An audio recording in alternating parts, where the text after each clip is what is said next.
Le gouvernement tchadien est dans un moment de profonde tristesse et d'urgence absolue.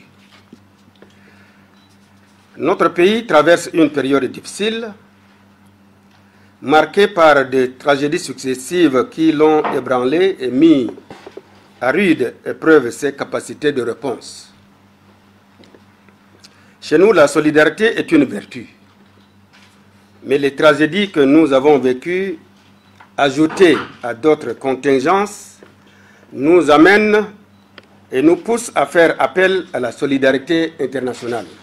La nuit du 18 au 19 juin 2024 restera gravée dans nos mémoires comme l'une des plus sombres de notre histoire récente.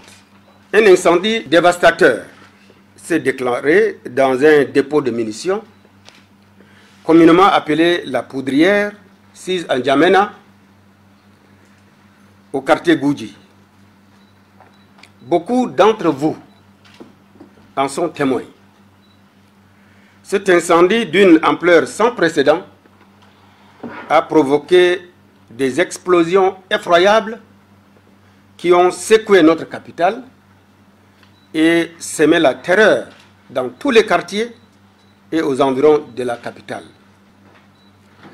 Face à cette situation d'extrême urgence, le gouvernement tchadien y a immédiatement mobilisé toutes les ressources disponibles.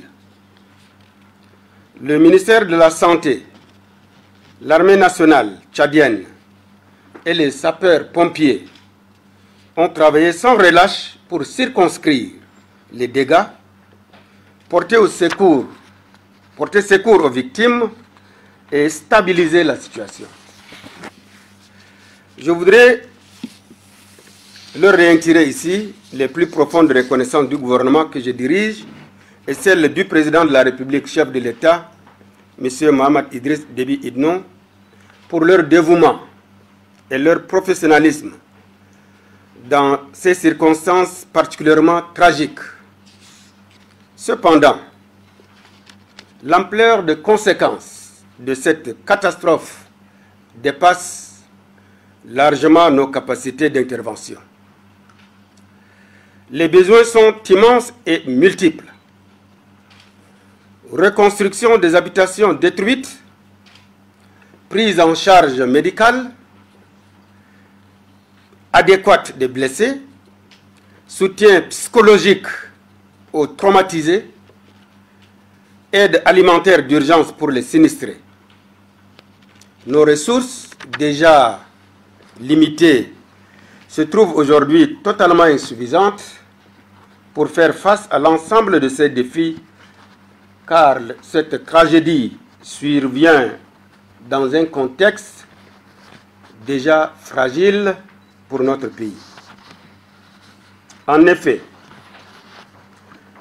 le 9 mai 2024, lors de la proclamation de résultats provisoires de l'élection présidentielle, des débordements de joie ont aussi malheureusement dégénéré et causant la mort de 11 personnes et blessant 215 autres citoyens. En ces temps difficiles, le peuple tchadien compte sur votre générosité et votre solidarité. Nous avons un besoin crucial de personnel médical spécialisé, d'équipements et de médicaments pour traiter les blessés et prévenir les épidémies potentielles dans la zone du sinistre. Une assistance alimentaire d'urgence est nécessaire pour éviter une crise humanitaire. Aussi, nous avons besoin du soutien à la reconstruction. Les dégâts matériels sont considérables. Votre aide technique et financière sera précieuse pour reconstruire les habitations et les infrastructures détruites. Aussi, avons-nous besoin d'un appui psychosocial. Aussi, avons-nous besoin des aides financières. Des fonds sont nécessaires pour coordonner efficacement les efforts de secours et de reconstruction à long terme. Chers partenaires et amis du Tchad, mesdames et messieurs, qu'il s'agit du devoir le Tchad ne s'en dérobe pas. Il a toujours été un partenaire fiable et engagé sur la scène internationale. Un mécanisme de suivi rigoureux sera mis en place pour assurer une gestion optimale de l'aide reçue. Nous sommes prêts à travailler en étroite collaboration avec vos équipes pour définir les modalités de cette assistance et garantir son impact maximal sur le terrain.